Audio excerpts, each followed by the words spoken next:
piece consists of a number of objects that I have collected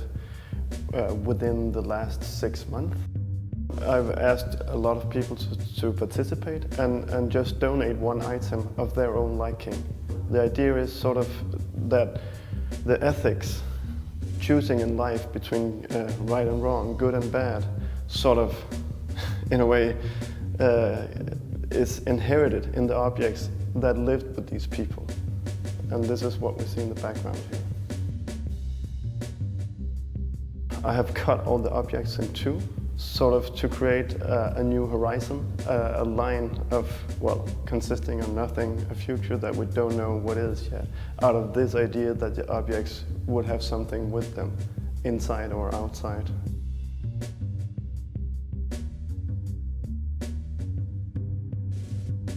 I was directly inspired by the theme in terms of trying to approach the idea of good and bad or right and wrong in terms of the objects that I've used carrying that history, that question with them. So what is good and what is right? Well, I guess nobody can really say or tell, but we can sort of pose the questions, and I sort of hope that exhibiting the objects themselves and then telling the story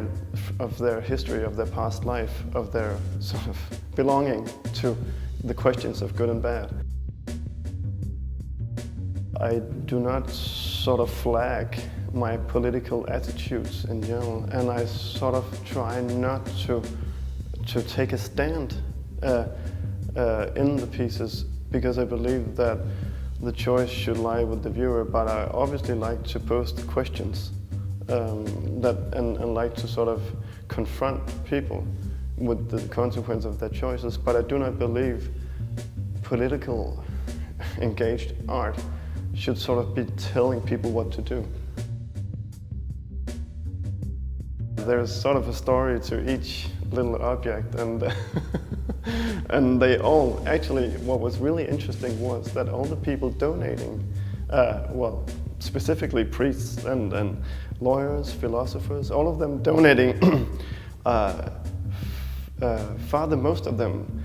really thought about and reflected what object they chose, and it had a special meaning to them for some different reasons, either personal, historical,